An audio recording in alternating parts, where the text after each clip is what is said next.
हाँ जी, अस्सलाम वालेकुम। नवी वीडियो नाल आदाब कबूल होवे सारिਆਂ ਨੂੰ है। नवी वीडियो का टॉपिक तो अंदाज़ा हो गया कि आज की वीडियो असीं किस चीज़ के बारे बना रहे हैं।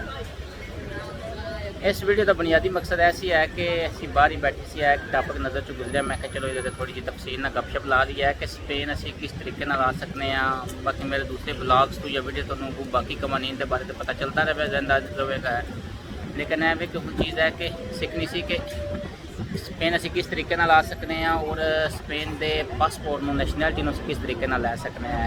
सर ये बड़ा ही लंबा चौड़ा प्रोसैस है, बड़ी लंबी चौड़ियां बातें ने। दो चार चीज़ों शार्ट करांगे। नॉर्मली तो जो साढ़े बंदे ने वो इलीगल वगैरह नाल आते हैं, कुछ यूनान आते हैं, यूनानू अगों बाईए डंकी ला के या बिचों बिच डंकी ला के आ जाते हैं।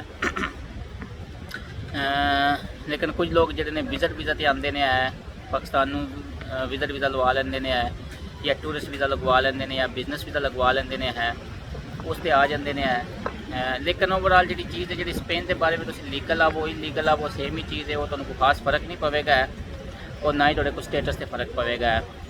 बाकी तुसी इत्थे आके वो करना की मुश्किलात पेश आएंगे, इस लहदा व्लॉग बनावांगे। फिलहाल तीन चार चीज़ा समझ आ गई कि मेजॉरिटी जी साड़ी इत्थे डंकी ला के आती है, इलीगल तरीके नाल आती है। पहला दी डेस्टिनेशन यूनान होंगी है, अगों बिचों बिच या फिर बाई एयर स्पेन आ जाए या इटली आ जाए, इटली दूरे आ जाना। बाकी कुछ बहुत ही कम लोग ने जो स्टूडेंट वीज़ा ते या टूरिस्ट या फिर विज़िट वीज़ा ते आते हैं। इत्थे आके सब तो पहला काम जो करना तो थोड़े करने वाला होंदा है, वो तुसी पदरौन करानी है। पदरौन कराने तो बाद तुसी हवा चल रही है तो साडा जो ना सिस्टम एक जगह पर स्टैंड बाई नहीं कर रहा है। तो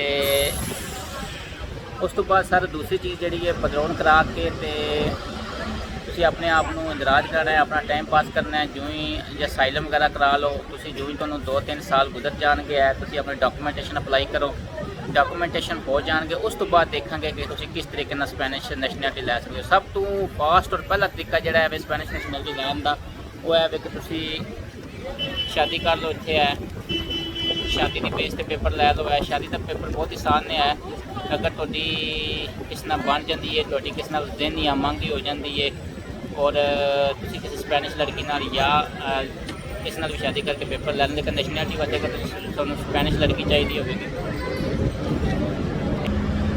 जी, शादी जिस टाइम तुसी कर लोगे, जिस टाइम तुसी पेपर लै लोगे, जो ही तुहाडे पेपरां नूं साल हो जाएगा।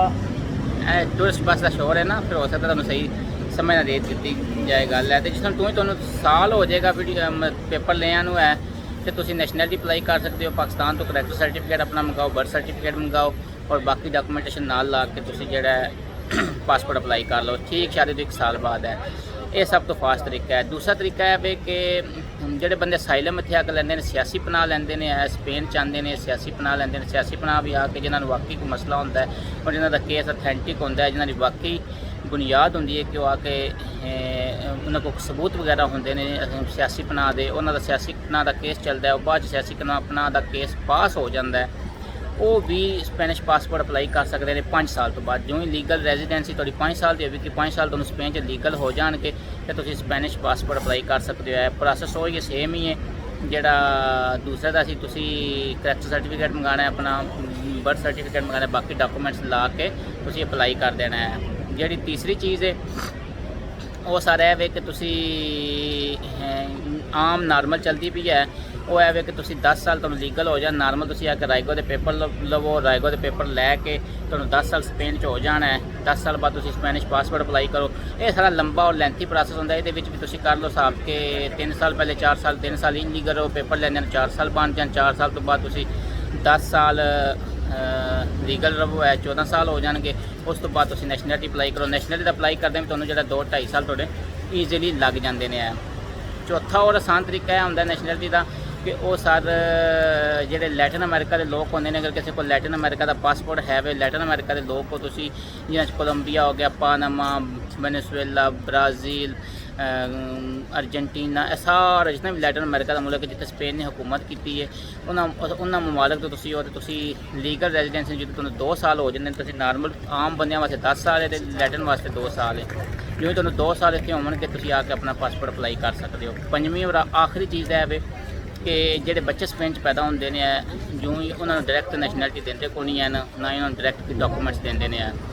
ਉਹਨਾਂ ਦਾ ਇੱਕ ਹੀ ਤਰੀਕਾ ਹੁੰਦਾ ਕਿ ਅਗਰ ਉਹਨਾਂ ਦੇ ਵਾਲਦੈਨ ਕੋਲੇ ਲੀਗਲ ਡਾਕੂਮੈਂਟਸ ਹੈ ਨੇ ਤੇ ਉਹ ਲੀਗਲ ਰੈਜ਼ੀਡੈਂਸੀ ਅਪਲਾਈ ਕਰ ਸਕਦੇ ਨੇ। ਅਗਰ ਲੀਗਲ ਡਾਕੂਮੈਂਟ ਜਿਨ੍ਹਾਂ 'ਚ ਵਾਲਦੈਨ ਕੋਲ ਨਹੀਂ ਹੋਣਗੇ ਉਹਨਾਂ ਨੂੰ ਵੀ ਨਹੀਂ ਮਿਲੇਗਾ।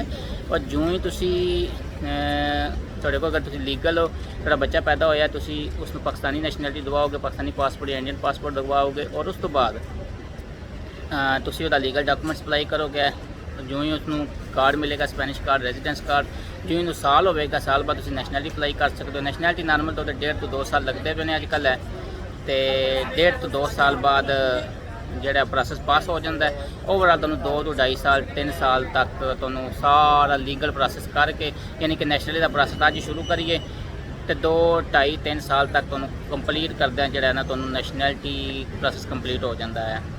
ਇਹ ਤੇ ਓਵਰਆਲ ਨੈਸ਼ਨੈਲਿਟੀ ਦਾ ਪ੍ਰੋਸੈਸ ਹੈ। ਠੀਕ ਹੈ ਜੀ। ਇਹ 5-6 ਤਰੀਕੇ ਨੇ ਨੈਸ਼ਨੈਲਿਟੀ ਲੈਣ ਦੇ, ਇਸ ਤੋਂ ਇਲਾਵਾ ਤਾਂ ਕੋਈ ਨਹੀਂ ਹੈ ਸਪੇਨ 'ਚ ਨਾ ਜਿਹੜੇ ਸਾਡੇ ਬੰਦਿਆਂ ਵਾਸਤੇ ਹੋਵੇ ਹੈ। ਹਾਂ, ਅਗਰ ਤੁਹਾਡੇ ਬਾਅਦ ਬੰਦੇ ਨੇ ਉਹਨਾਂ ਦੇ ਵਾਲਦੈਨ ਨੂੰ ਬਾਪ ਨੂੰ ਨੈਸ਼ਨੈਲਿਟੀ ਮਿਲਦੀ ਹੈ, ਬੱਚੇ ਜਿਹੜੇ 21 ਸਾਲ ਤੋਂ ਛੋਟੇ ਹੋਣਗੇ ਹੈ ਉਹ ਵੀ ਨੈਸ਼ਨੈਲਿਟੀ ਲੈ ਸਕਦੇ ਨੇ। ਜਿਹੜੇ 18 ਸਾਲ ਤੋਂ ਛੋਟੇ ਹੋਣਗੇ ਉਹਨਾਂ ਨੂੰ ਆਸਾਨੀ ਨਾਲ ਮਿਲ ਜੇਗੀ ਹੈ।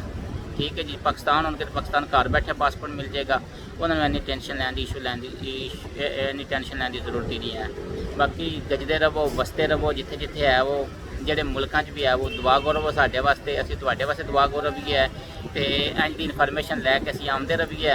ਟੇਕ ਕੇਅਰ। ਅੱਲਾ ਹਾਫਿਜ਼। ਵੀ ਅਮਾਨ ਅੱਲਾ।